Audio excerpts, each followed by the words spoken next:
હાલો મિત્રો, સ્વાગત છે તમારું ભારતીસ કિચન ગુજરાતીમાં। તો આજે હું તમારી સાથે શેર કરીશ રસાવાળા મગના શાકની રેસીપી। આમ તો બધાના ઘરમાં મગનું શાક તો બનતું જ હોય છે, પણ આજે આપણે આ શાક અમુક ટિપ્સ અને ટ્રિક સાથે બનાવીશું, જેનાથી તમારું શાક પહેલી જ વારમાં એકદમ ટેસ્ટી એવું બનીને તૈયાર થશે। જો તમને મારી આજની આ રેસીપી પસંદ આવે તો મારા વિડીયોને લાઈક કરજો, શેર કરજો અને મારી ચેનલ ઉપર નવા હોય તો મારી ચેનલને સબસ્ક્રાઈબ કરજો। તો ચાલો આ એકદમ ટેસ્ટી એવું મગનું શાક બનાવવાનું શરૂ કરીએ। તો અહીં મેં અડધી વાટકી જેટલા મગને એકદમ સરસ રીતે 2 થી 3 પાણીથી વોશ કરીને લઈ લીધા છે। તો હવે આપણે મગને બાફવા માટે પ્રેશર કુકરમાં ઉમેરી દઈશું। જો તમારી પાસે થોડો જાજો ટાઈમ હોય તો તમે મગને 3 થી 4 કલાક સુધી પલાળીને પણ ઉપયોગમાં લઈ શકો છો। તો અહીં આપણે અડધી વાટકી જેટલા મગ લીધેલા છે, તો તેની સામે અડધી વાટકી જેટલું આપણે પાણી ઉમેરી અને આ રીતે સ્વાદ પ્રમાણે મીઠું ઉમેરી દઈશું। ત્યારબાદ આ રીતે થોડું મિક્સ કરી આપણે કુકરનું ઢાંકણ બંધ કરી મીડિયમ ટુ હાઈ ગેસની ફ્લેમ ઉપર આપણે 4 વિસલ કરી લઈશું, એટલે આપણા મગ છે તે એકદમ સરસ રીતે બફાઈ જાય। તો 4 વિસલ થઈ ગઈ છે અને આપણા કુકરમાંથી પ્રેશર પણ જાતે જ રિલીઝ થઈ ગયું છે। તો હવે આપણે કુકરનું ઢાંકણ ખોલી લઈશું। તો તમે જોઈ શકો છો આપણા મગ છે તે એકદમ સરસ રીતે બફાઈ ગયા છે। અહીં આપણે મગને આ રીતે બાફવાના છે। જો આપણે આંગળી વડે આ રીતે થોડું પ્રેસ કરીએ તો આપણા મગ છે તે એકદમ સરસ રીતે મેશ થઈ જાય છે, મીન્સ કે આપણા મગ એકદમ સરસ રીતે બફાઈ ગયા છે। અહીં આપણે મગને એ રીતે બાફવાના છે જેથી આપણા મગ છે તે એકદમ આખા પણ રહે અને તે બફાઈ પણ જાય, તો જ આપણું શાક છે તે એકદમ ટેસ્ટી બનીને તૈયાર થશે। તો હવે આપણે મગના શાકને વઘારી લઈએ। તો તેના માટે એક પેનમાં 4 મોટી ચમચી જેટલું તેલ ગરમ કરવા માટે રાખી દઈશું। આ રીતે થોડું તેલ ગરમ થઈ જાય ત્યારબાદ આપણે તેની અંદર આખા મસાલા ઉમેરી દઈશું અને મસાલાને 1 મિનિટ સુધી આપણે તેલમાં સાતળી લઈશું, જેથી તેનો ટેસ્ટ છે તે આપણે શાકમાં એકદમ સરસ રીતે આવે। હવે આપણે તેની અંદર અડધી ચમચી જેટલી રાઈ ઉમેરી દઈશું અને રાઈને એકદમ સરસ રીતે ફૂટવા દઈશું। અહીં આપણે આ શાકમાં થોડું વધારે તેલ વાપરવાનું છે, તો જ આપણું શાક છે તે એકદમ સરસ બનશે। તો રાઈ એકદમ સરસ રીતે ફૂટી ગઈ છે, તો હવે આપણે તેની અંદર અડધી ચમચી જેટલું જીરું, ત્યારબાદ તેની અંદર 1 ચપટી જેટલી હિંગ ઉમેરી દઈશું। ત્યારબાદ આપણે તેની અંદર 2 મોટી ચમચી જેટલી લસણની કળીને આ રીતે નાના નાના ટુકડા કરી આપણે ઉમેરી દઈશું। આ શાકમાં લસણનો ટેસ્ટ છે તે ખૂબ જ સરસ આવે છે, એટલે અહીં આપણે લસણનો થોડો વધારે જ ઉપયોગ કરવાનો છે। તો લસણની કળીને આપણે આ રીતે કન્ટિન્યુ ચલાવતા જઈ અડધી મિનિટ સુધી આપણે સાતળી લઈશું। લસણ એકદમ સરસ રીતે સતળાઈ જાય ત્યારબાદ આપણે તેની અંદર 1 નંગ લીલા મરચાંના નાના નાના ટુકડા કરી આપણે શાકમાં ઉમેરી દઈશું। અહીં આપણે મરચાં મીડિયમ તીખા હોય તેવાનો જ ઉપયોગ કરવાનો છે। તો આ રીતે બધું એકદમ સરસ રીતે મિક્સ કરી મીડિયમ ટુ હાઈ ગેસની ફ્લેમ ઉપર આપણે 1 મિનિટ સુધી લીલા મરચાંને પણ સાતળી લઈશું। અહીં આપણે લસણ અને મરચાંને બહુ વધારે પડતા નથી સાતળવાના, પરંતુ તેમાંથી થોડીક કચાશ દૂર થાય તેટલા સાતળવાના છે, એટલે આપણા શાકમાં લસણ અને મરચાંનો ટેસ્ટ છે તે ખૂબ જ સરસ રીતે આવે।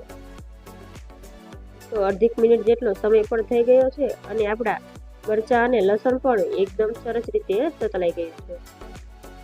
તો હવે આપણે તેની અંદર 1 મોટું ટમેટું આ રીતે ઝીણું ઝીણું કટ કરી આપણે ઉમેરી અને એકદમ સરસ રીતે મિક્સ કરી દઈશું। અહીં આપણે ટમેટું પણ થોડું વધારે જ ઉમેરવાનું છે।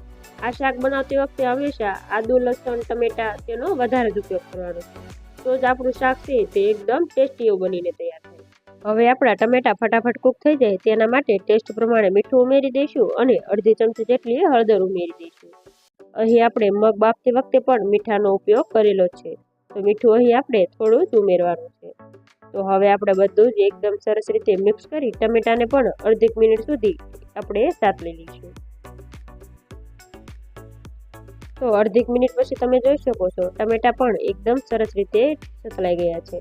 તો હવે આપણે તેની અંદર 1 ચમચી જેટલી આપણે લસણવાળી ચટણી ઉમેરી દઈશું। આ લસણવાળી ચટણી બનાવવા માટે અહીં 10 થી 12 નંગ જેટલી લસણની કળી અને 1 ઇંચ જેટલો આદુનો ટુકડો અને 1 ચમચી જેટલું તીખું લાલ મરચું અને અડધી ચમચી જેટલું કશ્મીરી લાલ મરચું ઉમેરી આપણે આ પેસ્ટ તૈયાર કરેલી છે। તો હવે આપણે લસણવાળી ચટણીને બધા જ મસાલા સાથે એકદમ સરસ રીતે મિક્સ કરી લઈશું અને મીડિયમ ગેસની ફ્લેમ રાખી આપણે અડધી મિનિટ સુધી આ રીતે કન્ટિન્યુ ચલાવતા જઈ લસણવાળી ચટણીને પણ આપણે એકદમ સરસ રીતે સાતળી લઈશું. અહીં આપણે આ શાક બનાવતી વખતે ફ્રેશ લસણવાળી ચટણીનો જ ઉપયોગ કરવાનો છે, તો જ આપણું શાક છે તે એકદમ ટેસ્ટી બનીને તૈયાર થશે.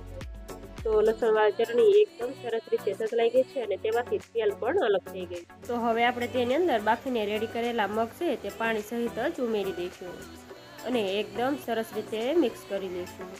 આપણે આ મગનું શાક બનાવતી વખતે આ મગ બાફવામાં જ ખૂબ જ ધ્યાન રાખવાનું છે કે મગ બફાઈ પણ જવા જોઈએ અને તે આખા પણ રહેવા જોઈએ, તો છે તે આપણું શાક એકદમ ખાવામાં ટેસ્ટી બનીને તૈયાર થાય. જો મગ અહીં વધારે પડતા બફાઈ ગયા છે તો તેનો ટેસ્ટ છે તે ખાવામાં બિલકુલ સારો નહીં આવે, તો એ વાતનું ખાસ ધ્યાન રાખવાનું. તો હવે આપણે તેની અંદર થોડું પાણી ઉમેરી દઈશું અને એકદમ સરસ રીતે મિક્સ કરી લઈશું. જો તમારે અહીં કોરા મગનું શાક બનાવવું હોય તો તમારે પાણીને સ્કીપ કરી દેવાનું.